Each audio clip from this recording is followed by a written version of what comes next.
चलते हैं, प्रसंग चल रहा है महाप्रभु श्री कृष्ण चैतन्य देव जी का। महाप्रभु श्री कृष्ण चैतन्य देव जी की माँ जब गंगा स्नान करने जाती हैं तो रास्ते में इनको विष्णु प्रिया जी मिलती हैं।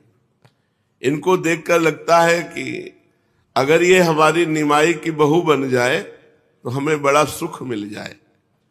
पर वो सनातन मिश्र जो राज पंडित है उनकी कन्याएं बड़े धनी है और महाप्रभु चैतन्य देव घर में तो अर्थ का अभाव ही है। पिता भी पधार गए हैं, केवल माता और महाप्रभु हैं। एक दिन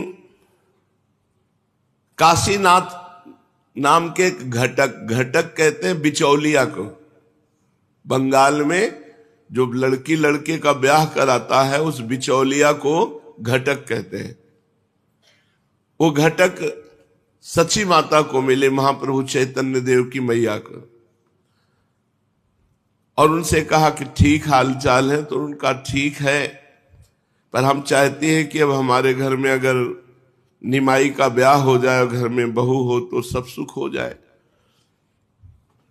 तो उन्होंने कहा आपकी नजर में कोई? तो बोले नजर में तो देखा है राज पंडित सनातन मिश्र की जो बेटी है विष्णु प्रिया, पर हम कह नहीं सकते क्योंकि बहुत बड़े आदमी है, बहुत धनेश्वर है और हमारे इतना धनेश्वर है नहीं। तो घटक ने कहा हम जाकर बात करते हैं। तो सनातन मिश्र के घर गए। घटक महाशय का काशी नाम है इनका, काशीनाथ, इनका बड़ा सम्मान किया। तो इन्होंने कहा कि महाप्रभु चैतन्य देव से अगर तुम्हारी बेटी विष्णु प्रिया का ब्याह करा दें तो। अरे उन्होंने कहा ऐसा सौभाग्य कैसे? निमाई तो इस समय भारत के माने हुए पांडित्य को जो दिग्विजयी अपने को कहलाते थे उनको परास्त कर दिया। इतना उच्च कोटि के विद्वान हैं, भला वो हमारी बेटी से ब्याह कैसे करेंगे? अगर कर ले तो हमारा सौभाग्य। तो उनका हम बात जमाते हैं। बिचौलिया काशीनाथ ने कहा। सनातन मिश्र के यहां बात पक्की करके काशीनाथ घटक आ ही रहे थे कि रास्ते में महाप्रभु चैतन्य देव मिल गए। निमाई पंडित वो नमस्कार करते हुए कहा कहो पंडित तुम तो घटाया करते हो, किसको घटा के कहां से आ रहे हो? घटक महाशय उनको कहते थे। तो हंसते हुए घटक ने कहा मैं घटाता नहीं हूं, मैं जोड़ता हूं, 1 से 2 करता हूं। 1 से 2 करना तुमको भी चाहता हूं। तुम एक हो, तुम्हारा ब्याह करवाना चाहता है। कुछ आश्चर्य सा प्रकट करते हुए निमाई पंडित ने कहा मैं आपकी बात का मतलब नहीं समझा, कैसा बढ़ाना स्पष्ट बताइए। जरा आवाज को बढ़ाते हुए जोर देकर घटक ने कहा राज पंडित सनातन मिश्र की पुत्री के साथ तुम्हारे विवाह की बातें पक्की करके आ रहा हूं, बताओ तुम्हें मंजूर है ना? तो बड़े जोर से हंसते हुए इन्होंने कहा हाँ हाँ हमारा विवाह और राज पंडित की पुत्री के साथ हमें तो कुछ पता नहीं है। कहते कहते हंसते हुए घर चले गए। घटक महाशय को इनकी हंसी से संदेह हो गया कि हमें लगता है कि चैतन्य महाप्रभु को यह विवाह रुचा नहीं। सनातन मिश्र के यहां भी खबर पहुंच गई। सुनते ही पूरे घर में उदासी छा गई। सनातन मिश्र ने कहा हम जिस बात की शंका करते थे वही हुआ ना। अरे वो इतने बड़े पंडित हमारी पुत्री से विवाह क्यों करने लगेंगे? और सबसे बड़ी बात कि हमारी बेइज्जती भी तो होगी अगर विवाह नहीं करेंगे। तो बोले राजपुत्री के साथ विवाह तय हुआ था, वो हम इसी बात से डर रहे थे कि कहीं वो ना कह दे। सबको पता चल गया है लड़की का विवाह निमाई पंडित के साथ होगा। यदि ना हो सका तो मेरी बड़ी इज्जत की बात है, लज्जा की बात है। ये सोचकर उन्होंने उसी समय काशीनाथ घटक को बुलाया और अपनी चिंता का कारण बताकर सची माता से स्पष्ट उत्तर लाने की बात कही। घटक महाशय उसी समय चैतन्य महाप्रभु की माता सची माता के पास गए और राज पंडित सनातन मिश्र की पूरी चिंता की बात कह दी। ये सुनकर सची माता ने कहा तुम चिंता मत करो, निमाई मेरी बात को कभी टाल नहीं सकता। मेरी आज्ञा का उल्लंघन नहीं कर सकता, इसलिए मैंने उससे इस संबंध में कोई पूछताछ नहीं की है। आज वो पाठशाला से आवेगा तो मैं उससे पूछ लूंगी। मेरा ऐसा विश्वास है कि मेरी आज्ञा को कभी टाल नहीं सकता। कल मैं तुम्हें इसका ठीक ठीक उत्तर दूंगी।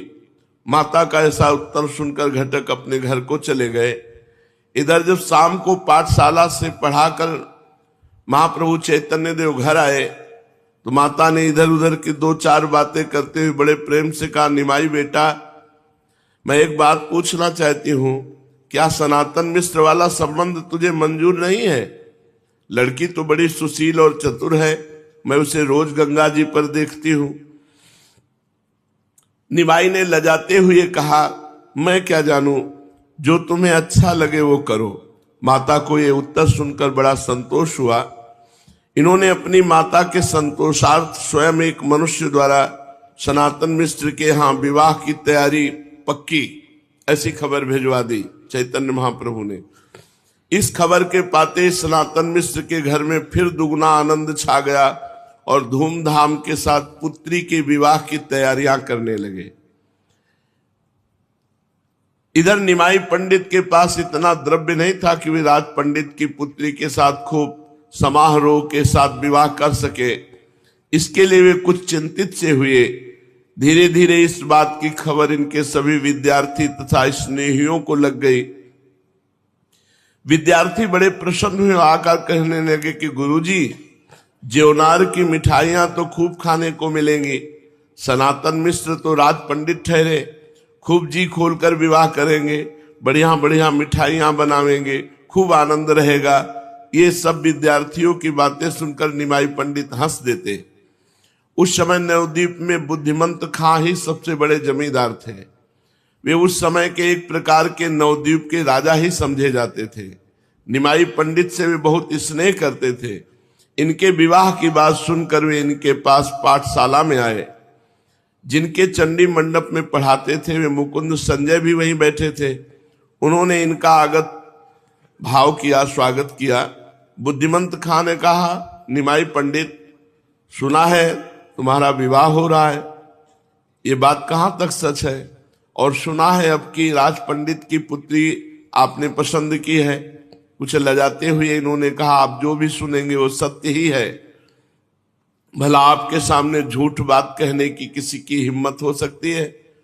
इस उत्तर से प्रसन्न होकर बुद्धिमंत खां ने कहा, तब तो खूब मिठाई खाने को मिलेगी। हाँ, एक प्रार्थना ये है कि आपकी तरफ से जितना विवाह का खर्चा होगा उसकी जिम्मेवारी हम ले रहे हैं। देखो, जो भगवान के भरोसे होता है, भगवान न जाने कहां से व्यवस्था कर देते हैं। महाप्रभु सर्वलोक महेश्वर भगवान के ही स्वरूप है, लेकिन प्रगटे तो निर्धन घन में। अब देखो, ब्याह की जरूरत है तो भगवान ने कैसी व्यवस्था कर दी। वहां के जमींदार बुद्धिमंत खां अपने आप आ गए और कहा, विवाह की जिम्मेवारी आपकी तरफ की हम लेते हैं, और लड़की तरफ की तो राज पंडित हैं, उनके पास कोई कमी नहीं। बीच में ही मुकुंद संजय बोल उठे, वाह साहब, सब आप खर्चा करेंगे ऐसा नहीं, अकेले अकेले आपको आनंद नहीं उठाने देंगे। हंसते हुए बुद्धिमंत खां ने जवाब दिया, आप भी अपनी इच्छा पूर्ण कर लें। अरे, बहुत बड़े निमाई पंडित का विवाह हो रहा है और राज पंडित की पुत्री के साथ शादी है। राजकुमार की ही बात खूब ठाट बाट से विवाह करेंगे, आप जितना भी चाहें खर्च कर ले।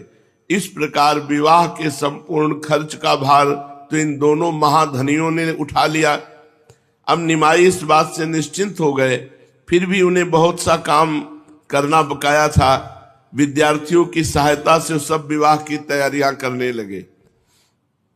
सभी बड़े बड़े पंडितों को निमंत्रण किया गया। विद्वान मंडली में ऐसा एक भी पंडित नहीं बचने पाया जिसके पास निमंत्रण न पहुंचा हो। इधर पूर्वोक्त दोनों धनाढ्यों ने विवाह के लिए गाने, नाचने का, आतिशबाजी का, फुलवारी का, अच्छे अच्छे बाजों का और भी सजावट के बहुत से सामानों का भली भांति प्रबंध किया। नियत तिथि के दिन अपने स्नेही बहुत से पंडित विद्यार्थियों और अन्य गणमान्य सज्जनों के साथ बारात सजाकर निमाई पंडित विवाह के लिए चले। वे आगे आगे पालकी में जा रहे थे, दोनों ओर चवर ढुराए जा रहे थे, सबसे आगे भांति भांति के बाजे बज रहे थे। इस प्रकार खूब समारोह के साथ वे सनातन मिश्र के द्वार पर जा पहुंचे। मिश्र जी ने सब लोगों का यथोचित खूब सम्मान किया। सभी के ठहरने, खाने पीने और मनोरंजन का उन्होंने बहुत ही उत्तम प्रबंध कर रखा था। उनके स्वागत सत्कार से सभी लोग अत्यंत प्रसन्न हो गए। गोधूलि के शुभ लगन में निमाई पंडित ने विष्णु प्रिया का पाणी ग्रहण किया। ब्राह्मणों ने स्वस्त्ययन पढ़ा, वेदज्ञों ने हवन कराया। इस प्रकार विवाह की सभी लौकिक तथा वैदिक कृत्य बड़े ही उत्तमता के साथ समाप्त हुए। विष्णु प्रिया ने पतिदेव के चरणों में आत्मसमर्पण किया। देखो, पहले था माता पिता या घर के बड़े बूढ़े ब्याह तय कर आए और ब्याह हो गया, तब वधू को देख पाता था लड़का। अब आजकल ये जो सब गंदी बातें चली हैं, बॉयफ्रेंड गर्लफ्रेंड, तो बहुत हानिकारक है ये गृहस्थी में। जो चंचल लड़कियां हैं, कई कई लड़कों से प्रेम करती हैं, वो भला एक पति के पास कैसे ठहर पाएंगे। जो चंचल लड़के हैं, कई कई लड़कियों के साथ ऐसे गलत आचरण करते हो, भला एक पत्नी के साथ कैसे ठहर पाएंगे। अगर एक पत्नी व्रत नहीं है, एक पातिव्रत नहीं है, तो गृहस्थ आश्रम ही क्या, हो तो व्यभिचार का घर है। ऐसी जगह संतानें वर्ण संकर होती है, पितरों को श्राद्ध आदि नहीं मिलता है, पितर असंतुष्ट हो जाते हैं। और कैसी परिपाटी थी, बूढ़ी बूढ़ी माई भी इतना घूंघट रखती, धर्म मर्यादा इज्जत पवित्रता, अब वो तो सब खूंटी पे टंगी रह गई। आज का जो वातावरण है इन सब बातों को मजाक मानेगा। विष्णु प्रिया जी ने अपने पतिदेव के चरणों में आत्मसमर्पण किया। निमाई ने उन्हें अपने बाएं भाग में बिठा करके पूर्ण ब्याह की सब सामग्री, जितनी भेंट पूजा सब उनके पिता ने दी। साथ लेकर विद्यार्थियों के साथ ब्याह संपूर्ण होकर के जाने को तैयार हुए। दूसरे दिन सनातन मिश्र ने सभी विद्वान पंडितों की सभा की, उनकी योग्यता अनुसार यथोचित पूजा की, खूब भेंट बरातियों को दी और विष्णु प्रिया जी के साथ चढ़ करके निमाई पालकी में विवाह करके घर आए। महाप्रभु चैतन्य देव का विवाह श्री विष्णु प्रिया जी से संपन्न हुआ। चिरकाल से जिसे अपनी पुत्र वधू बनाने के लिए सची माता उत्सुक थी, आज उसे ही पुत्र वधू के रूप में अपने घर आई देखकर बहुत प्रसन्नता हुई। वह उस युगल जोड़ी को देखकर मन ही मन अत्यंत प्रसन्न हो रही थी। घर में घुसते ही चौखट में विष्णु प्रिया जी की अंगुली पिचक गई और उससे रक्त धारा बहने लगी। मैया का हृदय बड़ा दुखी हो गया कि अभी नवीन वधू और प्रवेश करते ही ये तो भारी अपशकुन है। बहुत दुखी हुई, क्योंकि वैसे ही दुखमय जीवन था। फिर थोड़े दिन में बात भूल गई, पर अपशकुन तो हो गया। पूरा जीवन रो रो करके माता को बिताना पड़ा, विष्णु प्रिया जी को बिताना पड़ा। महाप्रभु तो संन्यास लेकर के जगत उद्धार के लिए चले गए। विष्णु प्रिया को पाकर के निमाई अत्यंत प्रसन्न हुए और विष्णु प्रिया भी अपने सर्वगुण संपन्न पति को पाकर परम आह्लादित हुई। अब जैसे जैसे महाप्रभु की अवस्था बढ़ रही थी, वैसे वैसे इनके स्वभाव का परिवर्तन हो रहा था।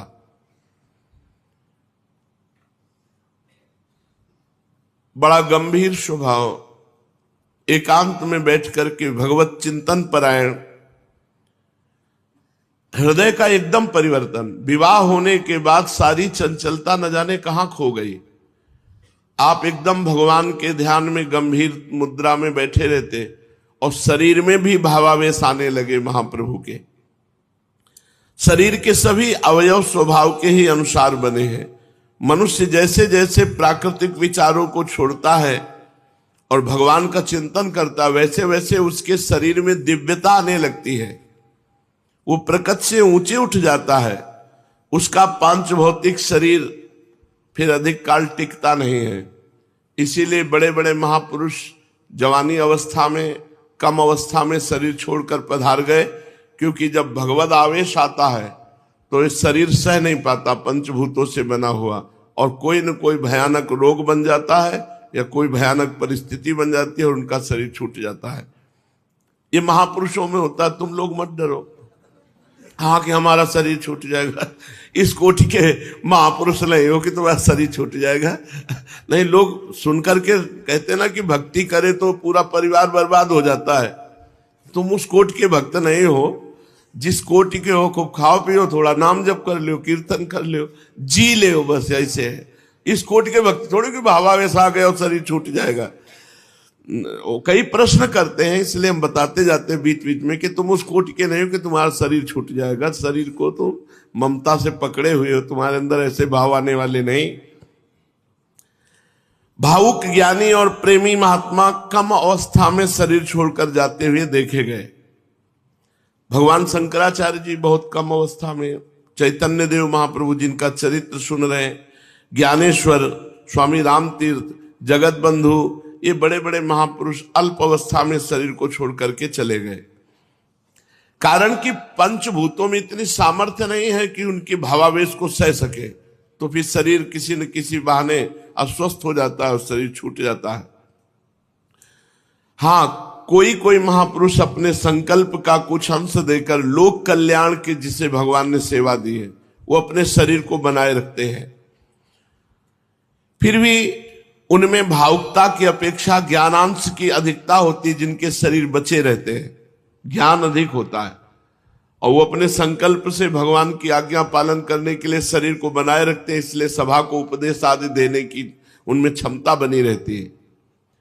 जब भावुकता की चरम सीमा पहुंचती है तो संकल्प करने का होश ही नहीं रहता और शरीर असमर्थ हो जाता है। फिर वो झेल नहीं पाता, प्रेम को झेल पावे शरीर ऐसा नहीं। जब हृदय में सहसा प्रबल भावुकता का उदय होता है तो निर्बल शरीर उसको सहन नहीं कर सकता। किसी किसी का शरीर तो उसी वेग में शांत हो जाता है। बहुत से उसे सहन तो कर लेते हैं, किंतु भारी रोगों से युक्त हो जाता है शरीर, असाध्य रोगों से। असाध्य रोग ही प्रेम को रोक सकता है, असाध्य रोग ही प्रेम के वेग को सह सकता है, नहीं दूसरे की सामर्थ्य नहीं है। जिनसे भगवान इस जगत में कुछ मंगल कराना चाहते हैं, वे उस वेग को पूर्ण रीति से आने ही नहीं देते। अगर आ भी गया तो सहन करने की सामर्थ्य दे देते हैं, किंतु उनके शरीरों पर भी उसका असर पड़ता है। इसलिए प्रायः भावुक शरीरों में अतिसार, वायु रोग, ये बड़े भयंकर भयंकर रोग हो जाते हैं। तुम्हारे नहीं होंगे, हाँ कि अब हम भजन करेंगे तो भयंकर रोग हो जाएंगे तो भजने छोड़ दे, ये उनकी बात है जो भावावेश में रहते हैं। बड़े असाध्य रोगों का सामना उनके शरीरों को करना पड़ता है। संसारी लोगों को रोग, ये रोग नहीं होते और सब होते हैं। ये तो बात होती है कि इतना प्रेम का वेग होता है कि किडनी, लीवर, हृदय सबकी सामर्थ्य हाथ उठा देते हैं, सब उस प्रेम को झेलने की सामर्थ्य नहीं रहती। तभी अल्प अवस्था में शरीर छूट जाता है। और भगवान जिससे मंगल कराना चाहते हैं जितने समय तक, उतने समय तक उनका शरीर रहता है। संसारी लोग तो प्रायः 40-50 वर्ष की अवस्था के बाद शरीर उनका रोगी होता है, लेकिन भावुक के हृदयों में ये उद्वेग के रूप में रोग जागृत हो जाता है। ये साधारण रोग नहीं है, ये प्रेम रोग को सहने के लिए दिया जाता है। जैसे हमने बताया एक बार सत्संग में कि एक शीशा है, उसे अगर आप एक कंकड़ मारो टूट जाता है, लेकिन उसे गरम ठंडा, गरम ठंडा, ठंडा गरम ऐसे प्रक्रिया की जाती है तो बुलेट प्रूफ हो जाता है। गोली मारो तो भी नहीं टूटेगा। ऐसे ही दुख सुख विपत्ति, दुख सुख विपत्ति भगवान दे देकर अपने भक्त को इतना मजबूत कर देते हैं कि भारी से भारी विपत्ति में भी वो चलायमान नहीं होता। किसी को वायु रोग हो जाता है, किसी को मस्तिष्क रोग हो जाता है, किसी को उन्माद रोग हो जाता है। ये जरूर हो जाते हैं प्रेमियों को। हमने देखा है पूरा शरीर कांपता रहता है। वायु रोग हो गया, उन्माद बोलते रहते हैं, बेमतलब क्या बोल रहे हैं, कोई मतलब नहीं, कोई तुकतान नहीं है। उन्माद अवस्था, प्रेम रोग में ये वायु रोग, अतिसार, उन्माद, मस्तिष्क की शासन वृत्ति क्षीण हो जाना, क्या बोलना है क्या नहीं कहना है कुछ नहीं, जो चल रहा है वही चल रहा है। यहां तक कि लोग फिर जो नहीं जानते हैं उनके लिए उपचार करने लगते हैं। सालों अतिसार भयंकर रोग से पीड़ित बने रहे, फिर उन्होंने भावावेश में शरीर छोड़ा। तो ये जब प्रेम का उन्माद चढ़ता है तो एक अलग चीज होती है, ये बहुत बड़ी स्थिति होती है प्रेमोन्माद। प्रायः वायु रोग से तो ग्रसित हो ही जाते हैं, जो प्रेमी जन होते हैं उनके शरीर में वायु रोग तो हो ही जाता है। हमने देखा है, बहुत से ऐसे प्रेमी जनों को देखा है जिनका शरीर कांपता रहता है, कंपायमान होता रहता है वायु रोग के द्वारा। किंतु शरीर ठीक उसी कर सकता है जिसे भगवान ने सेवा दी है संसार का कल्याण करने की, नहीं तो प्रेम के झटके में ये पांच भौतिक शरीर नष्ट हो जाता है।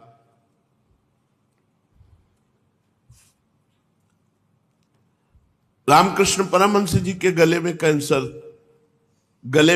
बोलने के लिए मना किया, वो खूब सत्संग करते हैं।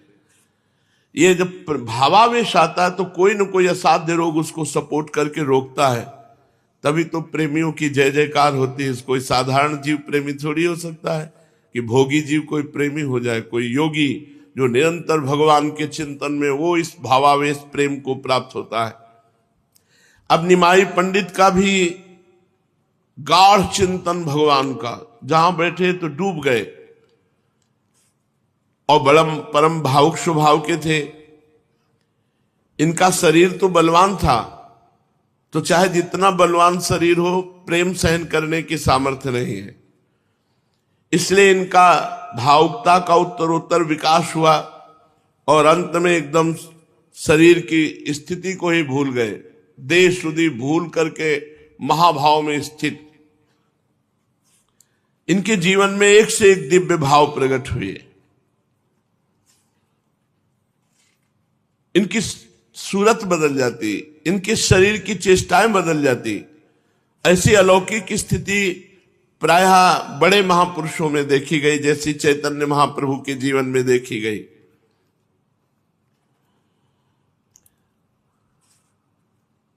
अब वो निरंतर भावावेश में आकर के हरि बोल हरि बोल हरि बोल, ऐसी अपनी धुन में मस्त हो जाते कि किसी के रोकने की, बात करने की कोई इनको स्मृति न रहती। और ये बावरापन चढ़ा कि जो वस्तु हाथ में मिल जाए उसी को नष्ट कर दे। एक उन्माद अवस्था। विष्णु प्रिया जी से ब्याह होते ही कहीं पानी को देखा तो पानी उलीच रहे, अन्न देखा तो सब अन्न फैला दिया, वस्त्र देखा तो वस्त्र चीर फाड़ के फेंक दिया। माता आसपास के लोगों को बुलाकर पकड़ाती कि क्या हो गया निमाई को, अभी विवाह हुआ है तो 4 दिन सुख के व्यतीत होते, पर वहां परम सुख की वर्षा करने वाले हैं, तो सांसारिक सुखों का क्या। महाप्रभु को उन्माद चढ़ गया, भावावेश। बाल्टी में पानी तो सब पानी उलीच उलीच करके आए, घर का अन्न सब फेंक देना, सब कपड़े फाड़ देना, और लोगों को बुलाती और कहती इनको पकड़ो, किंतु जो इनकी ओर जाता उसे मारते, मारने के लिए दौड़ते वो भागता, किसी की हिम्मत नहीं पड़ती। फिर कई लोगों ने जैसे तैसे पकड़ करके इनको सैया पे सुलाया। चारों ओर विद्यार्थी स्नेहीगण सैया को घेर कर बैठे। अब पता नहीं क्या बोल रहे हैं, किसी को पता नहीं, पागलों की भांति। फिर स्पष्ट बोलने लगे, देखो मैं साक्षात विष्णु हूं, हमारी पूजा करो, और तुम सब लोग आज से श्री कृष्ण कीर्तन करो, कृष्ण कृष्ण कृष्ण कृष्ण कृष्ण। संसार में श्री कृष्ण का ही नाम सार है और सभी वस्तुएं नश्वर हैं, नाशवान हैं। इस प्रकार महाप्रभु उन्माद में बोलने लगे। लोग अपनी अपनी बुद्धि के अनुसार भांति भांति के अनुमान लगाते। कोई कहता भैया ये तो बहुत बड़ा भूत चढ़ गया है इनके ऊपर, गांव के लोग हैं, भूत चढ़ गया है तो भूत व्याधि है। कोई कहता नहीं नहीं मुझे पहचान है, ये डाकनी का प्रकोप है, डाकनी शाकनी इनका प्रकोप है। कोई कहता नहीं नहीं भाई बकवास बंद करो, हम तो कहते हैं ये बहुत शास्त्रार्थ करते थे, बहुत पढ़ाई करते थे, इसलिए इनका दिमाग खराब हो गया है। जिसके मन में जो आया सब सची माता सबके बातें सुनती चुपचाप। और विष्णु प्रिया जी तो दूर खड़ी हुई महाप्रभु की भाव दशा को देख रही है, अभी अभी ब्याह हुआ है और महाप्रभु का उन्माद अवस्था। कोई कहता रे इनके दिमाग की गर्मी बढ़ गई है। वैद्य बुलाए गए, वैद्यों ने देखा, उन्होंने कहा कि वायु रोग है। सब अपने में, कोई कहता भूत है, कोई कहता डाकनी, कोई कहता दिमाग खराब हो गया, कोई कहता दिमाग की गर्मी चढ़ गई दिमाग में, कोई वैद्य कहता वायु रोग हो गया है। महाप्रभु वैसी उन्माद अवस्था में उनको लोग सैया पर पड़ाए हुए थे। बुद्धिमंत खां मुकुंद संजय दोनों धनियों ने जब सुना तो बड़े बड़े वैद्य लेकर के दौड़े दौड़े आए। ये बड़े धनिक थे, नाना प्रकार की मूल्यवान औषधियां साथ लाए। वैद्यों की सम्मति से विष्णु तेल, नारायण तेल और भी बहुत सी दिव्य औषधियां महाप्रभु के लगाई गई, भांति भांति के उपचार किए गए, उनसे कोई फर्क नहीं पड़ा। स्वाभाविक ही धीरे धीरे स्वस्थ हुए। जब स्वस्थ हुए तब देखकर सब प्रेमियों को, विद्यार्थियों को, सची माता को, सबको सुख मिला। अब ये फिर धीरे धीरे अपनी पाठशाला में जाकर अध्ययन कराने लगे। अब इनके स्वभाव में बहुत कुछ परिवर्तन हो गया। अब ये पहले की भांति लोगों से छेड़खानी नहीं करते थे, इनमें बहुत गंभीरता आ गई। वैष्णवों की हंसी करना इन्होंने एकदम छोड़ दिया। इन्हें स्वस्थ देखकर लोग कहते भगवान की बड़ी कृपा हो गई कि निमाई स्वस्थ हो गए।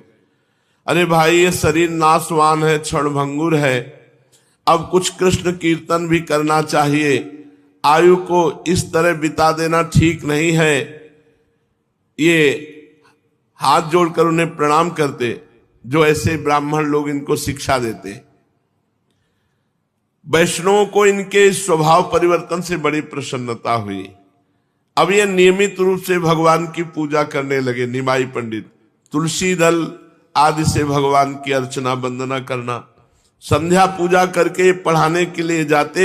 सभी विद्यार्थियों के सदाचार के ऊपर अत्यधिक ध्यान रखते।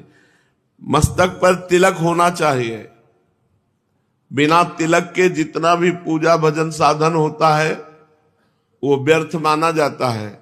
इसलिए चाहे रज का तिलक हो, चाहे चंदन का तिलक हो, मस्तक पर आचार्य परंपरा का तिलक होना चाहिए। अगर कुछ ना हो तो रज लेके ऐसे लगा लो, पर मस्तक खाली नहीं होना चाहिए। जो तिलक नहीं लगाता उसको बुलाते और कहते आज तिलक क्यों नहीं लगाया।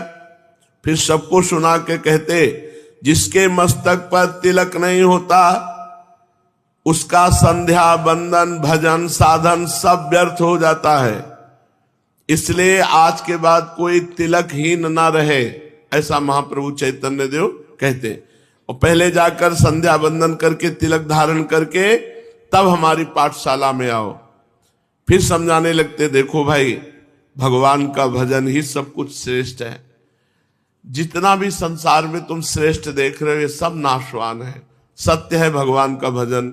इसलिए कम से कम प्रातः काल संध्या के समय और सायंकाल संध्या के समय बैठ करके संध्या तर्पण आदि करे, भगवान का भजन करे, मस्तक पर तिलक धारण करे। महाप्रभु का उपदेश विद्यार्थियों पर बहुत पड़ा। ये भाव में भर करके भक्ति भागीरथी गंगा जी के समीप जाते और सब विद्यार्थियों के साथ स्नान करते हुए अब कृष्ण कीर्तन करते। निमाई के हृदय में भक्ति के स्रोत का उदय हो गया। भक्ति भागीरथी अब नवद्वीप में बढ़ने वाली है, क्योंकि महाप्रभु का स्वभाव परिवर्तन हो गया। जहां चंचल स्वभाव था वहां गंभीर स्वभाव, जहां विद्वता थी वहां कृष्ण नाम कीर्तन, कृष्ण प्रीति। भक्ति तथा मुक्ति का प्रधान और मुख्य कारण है कर्म, निष्काम। और सकाम भेद से कर्म दो प्रकार का है। सकाम कर्म से भोग प्राप्त होते हैं, जो बहुत अच्छे कर्म करने वाले सकाम है वो भूलोक, भूअरलोक, स्वर्गलोक बस यहीं तक जाते हैं। और जो निष्काम कर्म करने वाले हैं वो मोक्ष को प्राप्त होते हैं। जो हृदय प्रधान साधक है उन्हें निष्काम कर्मों के करते रहने से साधु महात्माओं में प्रीति उत्पन्न होती है। फिर महात्माओं के अधिक संसर्ग में रहने से उन्हें भगवत कथा में श्रद्धा उत्पन्न हो जाती है। भगवत कथाओं में श्रद्धा उत्पन्न होने से भगवान के गुणों में प्रीति होती है। भगवान के गुणों में प्रीति होने के बाद भक्ति उत्पन्न होती है, और भक्ति ही अंतिम साध्य वस्तु है। भक्ति ही पराकाष्ठा है, जीवन की परम गति है। जिसके जीवन में भगवान की भक्ति आ गई उसका जीवन धन्य हो गया। जो मस्तिष्क प्रधान लोग होते हैं वो ज्ञान मार्ग के पथिक होते हैं, और जो कर्मठ प्रधान होते हैं वो कर्म योग मार्ग के। ये तीन योग हैं, ज्ञान योग, भक्ति योग और कर्म योग। जो हृदय प्रधान वो भक्ति योग, जो मस्तिष्क प्रधान बुद्धि प्रधान वो ज्ञान योग, और जो कर्म प्रधान वो कर्म योग। कुछ ऐसे भी नित्य भक्त या जीवन मुक्त महापुरुष होते हैं जिन्हें फिर से कर्म करने की आवश्यकता नहीं होती। वे पहले से ही मुक्त होते हैं, क्योंकि वो आते ही है केवल संसार का कल्याण करने के लिए। जैसे श्री सुखदेव जी, जैसे सनक सनंदन सनातन सनत कुमार, ये कोई साधक थोड़ी, ये तो सिद्ध महापुरुष हैं। नारद आदि पहले से ही भक्त होकर उत्पन्न हुए। इनके लिए किसी प्रकार के विशेष कर्मों के अनुष्ठान की आवश्यकता नहीं हुई। आरंभ से ही वैराग्य तथा इनमें भक्ति विद्यमान थी। ये सिद्ध महापुरुष हैं। इसलिए श्री सुखदेव जी, सनक सनंदन सनातन सनत कुमार, ये आरंभ से ही परम ज्ञानी ब्रह्मबोध संपन्न स्वेच्छा पूर्वक विचरण करना, जैसे नारद आदि सदा हरि गुणगान करना, लोगों को पावन बनाते फिरना, अतएव इनके लिए आरंभ से ही कोई कर्तव्य कर्म नहीं है। प्रश्न उठता है कि भक्ति और मुक्ति में कौन श्रेष्ठ है? भगवान की भक्ति श्रेष्ठ है या मोक्ष श्रेष्ठ है? इसका उत्तर यही दिया जा सकता है कि दोनों श्रेष्ठ है। भक्त के लिए भक्ति श्रेष्ठ और ज्ञानी के लिए ज्ञान श्रेष्ठ है। ज्ञान से भी मोक्ष मिलता है, भक्ति से भी मोक्ष मिलता है। ज्ञानी जो है वो आत्म प्रेमी होता है, भक्त जो है वो कृष्ण प्रेमी होता है, राम प्रेमी होता है। दोनों में स्थिति सनातन है। सदा से प्राणियों की ये दो परम स्थिति सुनी गई है। वेद शास्त्रों से ज्ञानी महर्षियों ने इन्हीं दो स्थितियों का वर्णन किया है। तस्य तदेव मधुरम यस्य मनो यत्र संलग्नः। जिसका मन जहां लग गया उसके लिए वही मधुर है। अगर वो मस्तिष्क प्रधान है तो ज्ञान मार्ग में जाएगा, हृदय प्रधान है तो भक्ति मार्ग में जाएगा, कर्मठी स्वभाव, कर्म करने का स्वभाव है तो कर्म मार्ग में जाएगा। बहुधा भक्तों को कहते सुना गया कि हम तो मुक्ति को अत्यंत तुच्छ समझते हैं, भक्ति के बिना मुक्ति को हम ठुकरा देते हैं। पर उनको ये समझना चाहिए कि ये बहुत ऊंची स्थिति है। मोक्ष जानते हो किसे कहते हो? तो ठुकरा किसे देते हो? 100 रुपया तो ठुकरा नहीं सकते, मोक्ष ठुकरा दे। मोक्ष बहुत बड़ी वस्तु है। जब मोक्ष प्राप्त, जैसे श्री प्रबोधानंद महाराज, जैसे मधुसूदन सरस्वती, जैसे श्री सुखदेव जी, ये मोक्ष प्राप्त महापुरुष है। ये ठुकरा दिए मोक्ष को और श्री कृष्ण प्रेम में। अपने लोग जैसे कहते हम तो मोक्ष ठुकराते, तो है कहा तुम्हारे मोक्ष? तुम मुक्ते कहां हो? अभी तो बंधे हुए विषयों में मिले नहीं तो मोक्ष ठुकरा क्या दे? तो ये वैसे ही बात हुई कि हम तो मोक्ष को ठुकरा देते हैं। वैसे ही जैसे जेब में 5 रुपया नहीं, वो कहते हम तो करोड़ों को लात मारते हैं, है ही नहीं तो मारोगे क्या? जब मोक्ष का अधिकार प्राप्त हो जाए फिर मोक्ष ना चाहकर भगवान का प्रेम प्राप्त करे, उसे भक्त कहते हैं। भगवान के मार्ग में ये दो ही प्रधान मार्ग माने गए हैं, एक मस्तिष्क प्रधान ज्ञान मार्ग और एक हृदय प्रधान भक्ति मार्ग। ज्ञानी भी भगवान की आत्मा है और भक्त भी भगवान की आत्मा है। दोनों संसार के त्यागी हैं, दोनों सत्य के अनुरागी हैं, इसलिए इनमें से कोई छोटा बड़ा नहीं कहा जा सकता। महाप्रभु चैतन्य देव का जीवन भक्ति मार्ग का एक प्रधान स्तंभ है। उनके जीवन में शुद्ध भक्ति का परम पवित्र स्वरूप उदय हुआ। उसमें पक्षपात का लेश नहीं और दूसरे मार्ग के प्रति विद्वेष नहीं, किसी भी कर्म की उपेक्षा नहीं, संकुचित भावों की गंध नहीं। वहां तो शुद्ध प्रेम है। ज्यों ज्यों आगे बढ़ना चाहो त्यों ही त्यों अधिकाधिक प्रेम करो, यही शिक्षा उसमें प्रोत रूप से भरी पड़ी है। उनका नाम लेकर आज जो बातें कही जाती हैं वे चैतन्य देव की कभी हो ही नहीं सकती, जिनमें किसी आचार्य की निंदा हो, किसी भक्त की निंदा हो, कभी नहीं हो सकती। इसका साक्षी महाप्रभु चैतन्य देव का प्रेममय जीवन है। सांप्रदायिक विचार तो पीछे के संकुचित बुद्धि वाले लोगों के मस्तिष्क से निकले हैं। अपनी चीज का नाम कोई चाहे जो रख ले, कोई रोकने वाला थोड़ी है। चैतन्य महाप्रभु का जीवन तो परम प्रेम में सभी को आश्रय देने वाला परम महान है। उसमें भला सांप्रदायिक संकुचित भावों का क्या काम? इनके हृदय में प्राणी मात्र के भावों का आदर था। अब निमाई पंडित का विवाह हो गया है। विष्णुप्रिया उनके सब प्रकार से अनुकूल आचरण करती हैं। विष्णुप्रिया जी का बड़ा स्वभाव हंसमुख है, वे सुशीला है, गृह कार्यों में चतुर है और अत्यंत ही पतिपरायणा है। वे अपने पति को ही सर्वस्व समझती हैं। ये सब होते हुए भी निमाई का चित्त उदास रहने लगा। न विष्णुप्रिया जी से बात, न माता जी से बात, न किसी से बात। यहां से प्रारंभ होती है विशेष जीवन की लीला। पता नहीं अब उनकी वो चपलता कहां चली गई, मुस्कुराहट कहां चली गई। हर समय उदास रहने, घंटों एकांत में बैठे आंसू बहा रहे हैं। पता नहीं क्या चिंतन करते हैं कि रो रहे हैं बैठे हुए। कोई संसारिक पुरुष से मिलना नहीं, किसी से बातचीत नहीं करना, अब कुछ अच्छा नहीं। यही नारायण हरिभजन में पांचों न सुहात, विषय भोग, निद्रा, हंसी, जगत प्रीति, बहुबात। ये पांच बातें भजनानंदी को अच्छी नहीं लगती।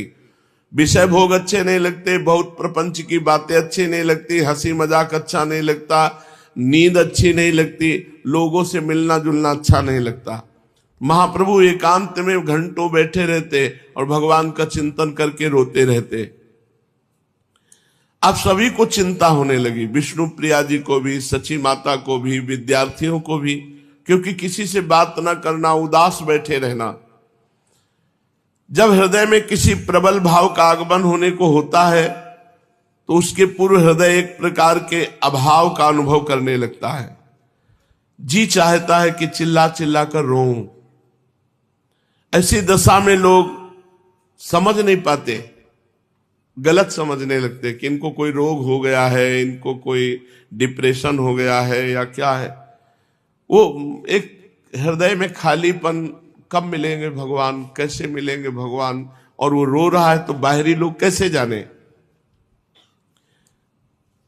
बस यही लगता है कि तीर्थों में चला जाए, विरक्त महात्माओं का, जो भगवान के प्रेमी संत जन है, उनका संग किया जाए, उनका सत्संग सुने, उनके मुख से हरि चर्चा सुने।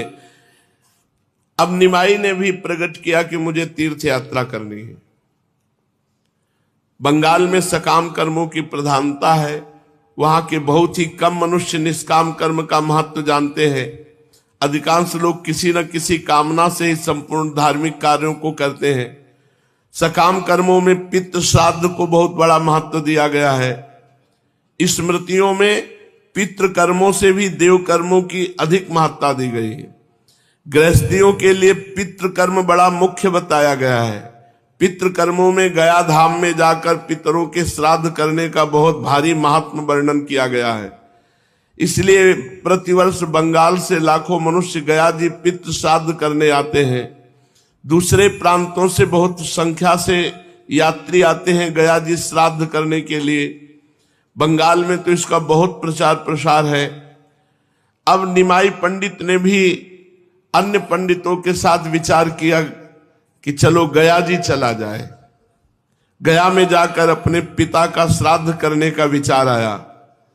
किंतु ये सकाम भावना से नहीं, अपनी एकांतिक वृत्ति को और बढ़ाने के लिए कि किसी से मिलना जुलना नहीं, परम धाम है, श्रद्धा पूर्वक जाकर के भगवान के चरणों का दर्शन गया धाम में और अपने पिता को श्राद्ध देना, ये केवल अपने भाव के लिए, कोई सकाम भाव से नहीं।